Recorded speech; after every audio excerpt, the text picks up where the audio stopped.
The Betty and Barney Hill story, of course, is one of the abduction experiences that kind of kicked off the whole abduction phenomenon.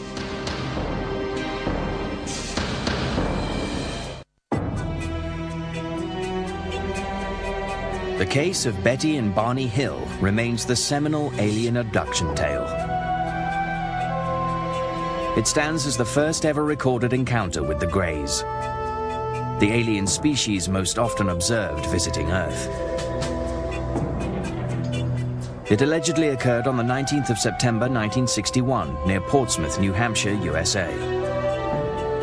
To this day, skeptics cannot dispute every detail of the story.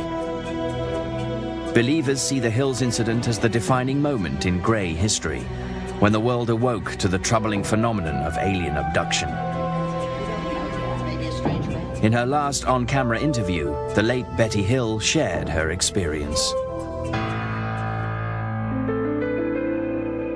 My husband Barney and I are returning from Montreal, Canada. We're traveling down through the White Mountains of New Hampshire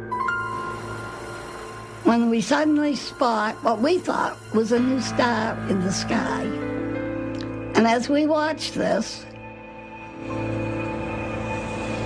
it changed direction and came in towards us. Barney pulled over, grabbed a pair of binoculars, and leapt out of the car to get a closer look at the menacing flying object. Betty Hill's niece, Kathy Marden, was a teenager when this incident occurred.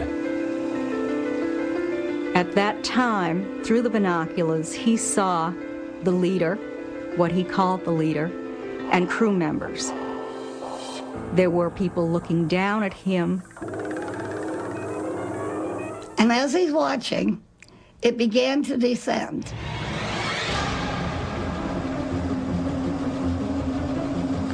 And at this point, he became frightened and ran back to the car, yelling that they were trying to capture us. She was screaming to him, "Barney, you damn fool, come back here, get back here." They sped off. But soon after, they heard a buzzing sound.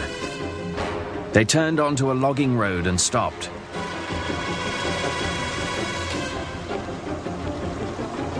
There was a roadblock, and there were people in the road. The people approached the car, and they realized at that point that they were not human, that they were the people that Barney had seen in the UFO. This is where their memory lapsed.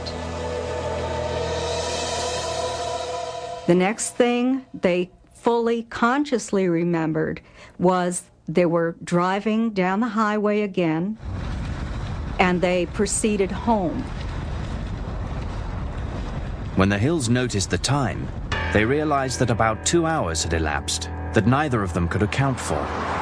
That was just the beginning of a mystery that would soon unravel. For nearly 2 years after their experience, the Hills had troubling nightmares.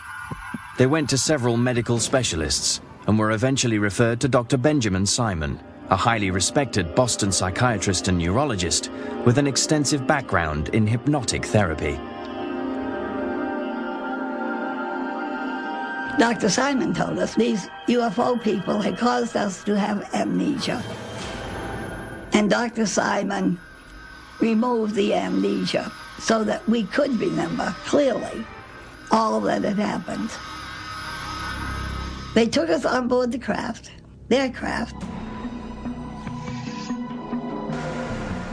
and we were taken into separate rooms. They were very human looking. They had 2 arms, 2 legs. The only difference basically were the facial features. The noses were very, very small. Almost no nose. Small lips, small nose. They examined my eyes, ears, nose, throat, skin, hair, and all. And then I was put on a table where they scraped my skin in an attempt to find out if our skin was alike or different. Hill says that an alien conducted sexual experiments on them. They took semen from Barney. Betty may have had eggs extracted. He tried to insert a needle-like instrument in my navel, which caused pains, so he stopped doing it. And I was grateful for that. Years later, Betty Hill produced the first alleged eyewitness depiction of the Greys since ancient times. She portrayed the alien leader, who had shown her a tantalizing clue to indicate where he came from. I asked him where he was from, and he showed me a star map.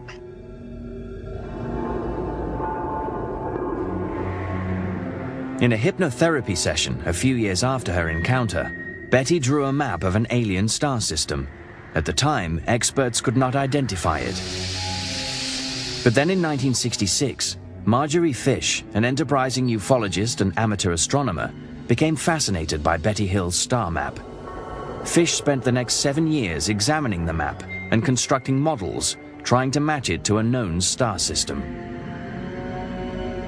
It was only later, when a new star was discovered, that they found exactly what Betty had drawn on the star map. In 1973, after reviewing 23 star models, Marjorie Fish claimed to have found a fit. She declared that Betty had drawn a star system some 40 light-years from Earth, Zeta Reticuli.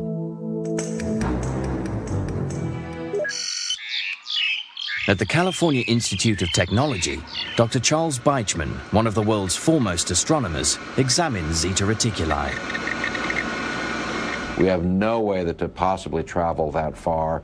We don't know of any way for any solid vehicle to go that sort of a distance. But relatively speaking, within the scale of the galaxy, it's a very nearby star. In a conventional Earth-based space shuttle, it would take nearly 1.5 million years to reach Zeta Reticuli. As well as his duties with the Institute of Technology and the Jet Propulsion Lab, Dr. Beichmann is a leading member of NASA's Origins program. Their mission is to probe space for signs of life. He concedes that life is possible in the universe, maybe even on Zeta Reticuli. Here we're looking at the two stars in the Zeta Reticulum system, about 40 light years away. The binary stars could well have planets around stars like this. The system is old enough that, in fact, you could have a stable life having evolved on any habitable planets in those systems. Again, prospects good. What do we know today? Nothing. With just tantalizing evidence and no substantive proof that the Greys actually come from Zeta Reticuli, Betty Hill's case continues to be hotly debated. However, skeptics and believers do agree that since that night in September 1961, hundreds of alien abductions have been reported. Just as a disease is contagious, so can an idea be contagious and spread from person to person. Did Betty Hill really meet aliens from Zeta Reticuli? Did they conduct reproductive experiments as part of an evil agenda?